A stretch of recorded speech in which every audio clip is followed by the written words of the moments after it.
நீங்க மயக்கத்துல இருந்தீங்க. உங்கள 2 மேடம் தான் இங்க கொண்டு வந்து அட்மிட் பண்ணாங்க.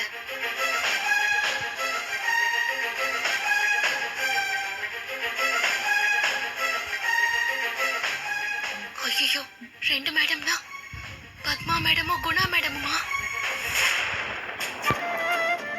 நீங்க ஒன்னும் கவலைப்படாதீங்க. இப்ப உங்களுக்கு எந்த ப்ராப்ளமும் இல்ல.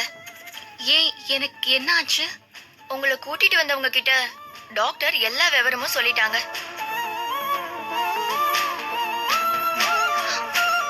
டாக்டர் அவங்க கிட்ட என்ன சொன்னாங்க? நீங்க இப்ப உள்ள கண்டிஷன் பத்தியும் உங்களை இப்ப எப்படி பாத்துக்கணும்னு டாக்டர் அவங்க கிட்ட டீட்டெயிலா சொல்லிருக்காங்க.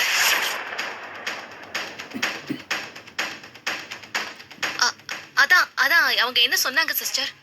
அத டீட்டெயிலா சொல்லுங்க சிஸ்டர். நீங்க இப்ப கன்சீவா இருக்கிறதால டைமுக்கு சாப்பிடணும்னு சொல்லிருக்காங்க.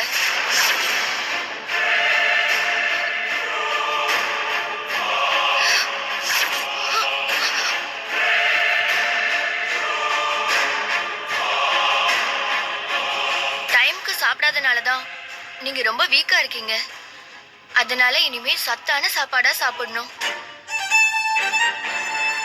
நீங்க சரியா சாப்பிடாதனால நீர் சத்து ரொம்ப கம்மியாகி அதனாலதான் மயக்கம் போட்டு விழுந்துட்டீங்க. இதுதான் டாக்டர் சொன்னாங்க. ஐயோ, அப்படின்னா என்ன மேடம், என்னாச்சு? ஒண்ணும் இல்ல சிஸ்டர், எனக்கு ஒண்ணும் இல்ல.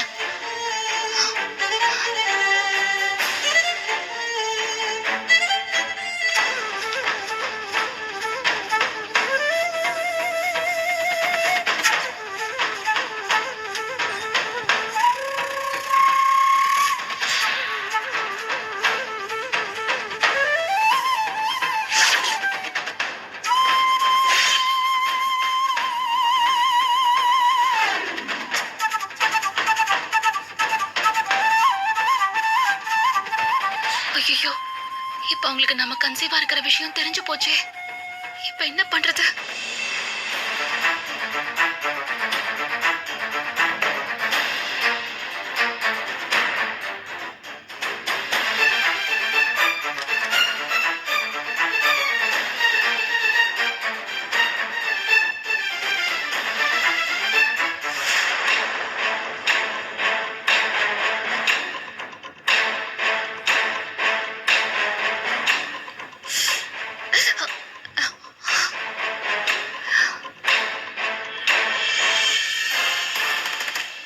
அக்கா, என்னக்கா யோசிச்சுட்டு இருக்க? இல்லடி, அன்னைக்கு அந்த டாக்டர்காரி கேட்ட காசை தானே நம்ம கொடுத்தோம். அவ ஏண்டி அப்புறம் அபார்ஷன் பண்ணல? நம்ம கொடுக்கற காசை தாண்டி அந்த நாடகக்காரி காசு எதுவும் கொடுக்கறதுக்கும் சான்ஸ் இல்ல. அப்புறம் எதுக்கு அந்த டாக்டர்காரி இவளுக்கு அபார்ஷன் பண்ணல? அப்படின்னா அந்த டாக்டர்காரி தொழில் தர்மம், மனிதாபிமானம், மண்ணாங்கட்டின்னு என்னென்னமோ யோசிச்சுதா இவளுக்கு அவ அபார்ஷன் பண்ணாம விட்டுருக்கா. அதனால இனி இவளுக்கு அபார்ஷன் பண்ணணும்னு நாம எந்த டாக்டர் கிட்ட போனாலும் அதுங்களும் தர்மம்